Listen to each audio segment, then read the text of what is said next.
Welcome back and good morning, everybody. So today we're gonna go rescue a car. What happens when you're driving home from work late at night and your headlights go out? Well, you call me, right? Now I had a friend that called me. He was driving home from work late at night and his headlights went out. So he had to pull over. He called me up and said, what do you think is wrong with it? Now I'm pretty sure it's the alternator. So we're gonna go take a look at it. I'm gonna show you a quick and easy way to tell that it's the alternator or not.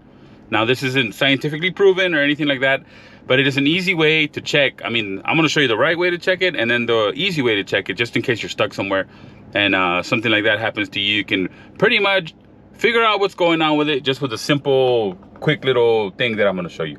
But for right now, let's get over there. We're gonna go take a look at this car. I'm pretty sure it's alternator, and we'll get that repaired, and I'll show you some tricks on the way.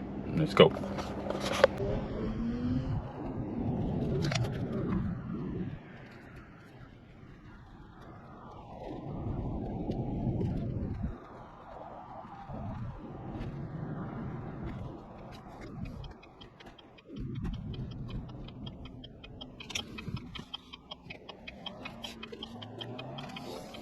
It's your turn, buddy. Don't do that.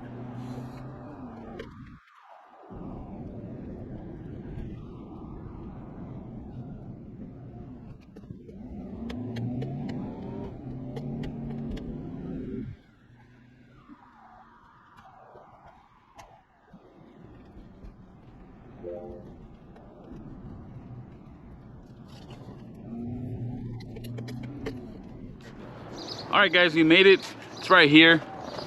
This is Expedition of unknown year, and I'm pretty sure it's the alternator.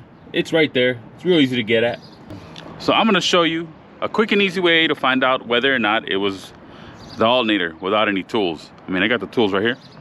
So I'll show you the right way and the quick and easy way, just in case you're stuck somewhere and your alternator goes out.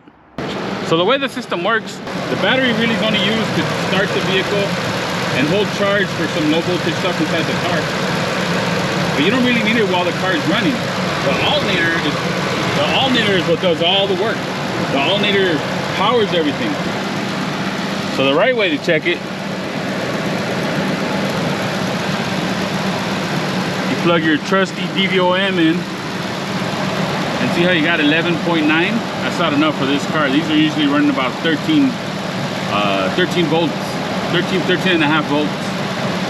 But if you don't have a DVOM handy, so what I'm gonna do is I'm gonna disconnect the negative side of the battery.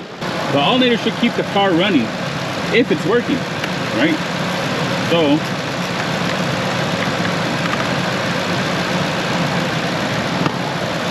here we go. See how quickly it died? That's telling me that the alternator's not doing its job. Now there's other tests you can go. You can check the rectifier inside the alternator. There's a connector that I'll show you that has power going in and then power coming back out from the alternator to the rectifier bridge to make it all work. There's videos on YouTube that tell you how alternators work. I'm not gonna go into that. When he called me, it was late at night. There was no auto parts stores open. So luckily he's AAA Platinum member, so he got it towed in because he was real far away. Not sponsored, by the way. AAA, hit me up. But we're gonna go ahead and swap out this alternator, and I'll retest it, and I'll show you how disconnecting that battery with the good alternator, it should stay running.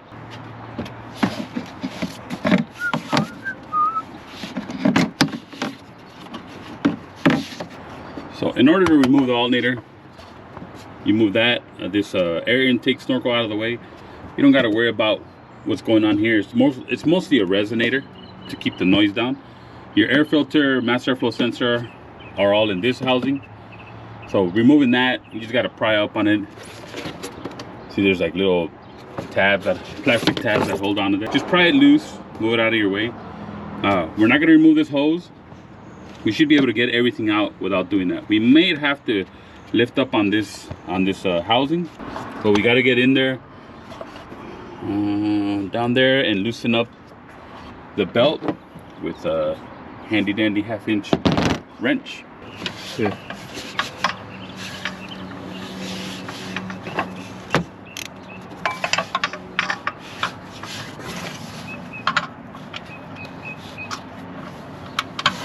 All you got to do is stick your 1/2 inch into the slot that's right there and give it a good yank.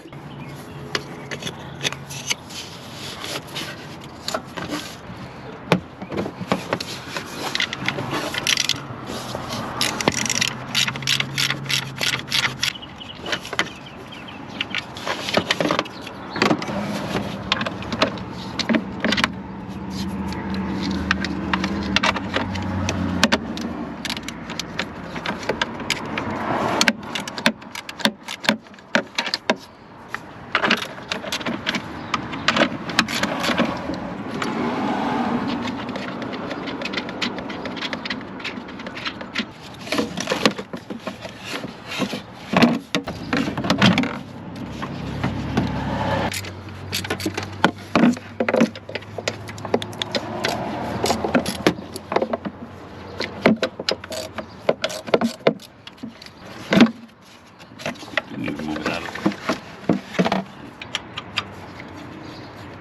I tell Noah to film. And I'm like, no, this is terrible. Once you remove those 3 bolts, this bracket comes off. Oh, there's another one down here that I gotta take off. But this bracket will come loose, and then all you gotta do, it's hard to see, but there's 2 10mm that actually hold the alternator to the engine. So that's what I'm gonna remove now.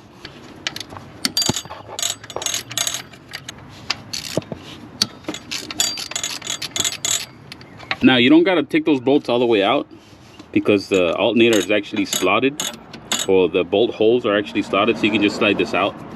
But let me get, there's the last bolt right here that holds that bracket on top. So I'll pull this one out. So another thing you gotta keep an eye on is your belt. I mean, I didn't show you at first because really all we're gonna take off is the belt going around the pulley for the alternator. This other stuff, see how it goes around there, it goes under there. Just keep an eye on it so when you put it back together, it actually all works and you don't mess up your belt.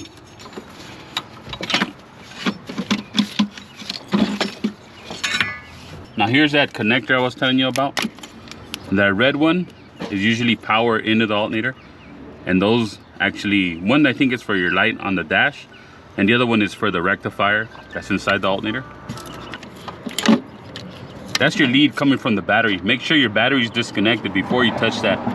If you touch that terminal to metal, it'll give you a big spark and it'll scare the bejesus out of you.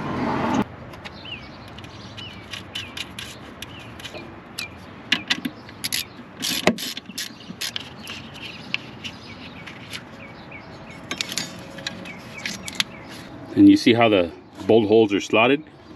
So you can just slip them back onto those bolts that are down there.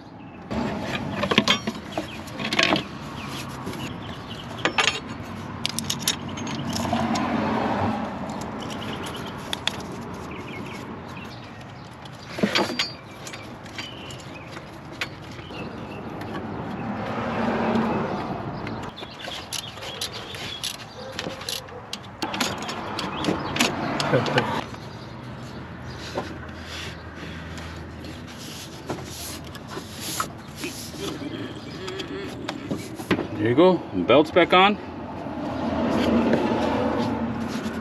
Everything looks like it's lined up. Let's put the air cleaner back on and start this vehicle up. Now, if we did end up taking a little bit more of this apart than I wanted to, but all you wanted to do is make sure that that seal is in. Be careful when you disconnect these. These over here I didn't disconnect. You don't want to break this.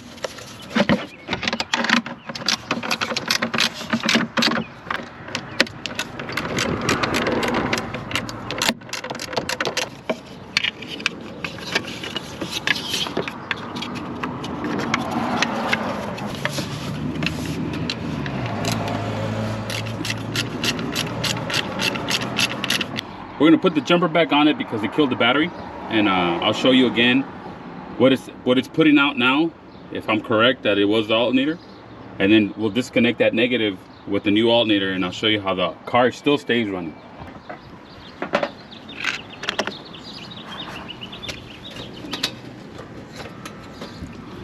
Go ahead.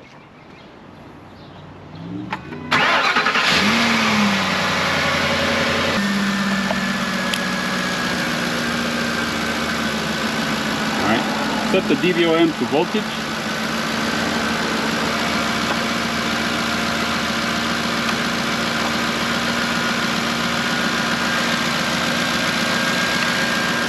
Ooh, 14 volts, perfect. Alternator still plugged in. I'm gonna go ahead and disconnect this. See, vehicle's still running because the alternator is what actually runs the engine and all the electronics. As long as your alternator is okay, when you disconnect the battery, it should run. If it dies like it did earlier, then that tells you that you got a bad alternator. And vice versa. If it doesn't die and you're having trouble starting, it's the battery. See, so that was it. It's pretty easy. If you're ever stuck on the side of the road and you don't have a DVOM, that'll be a quick and easy way to figure out what's going on with your car so you can get back on the road and get to where you're going. Thanks again for joining me. Please like and subscribe, all that fancy stuff, and I'll catch you on the next one.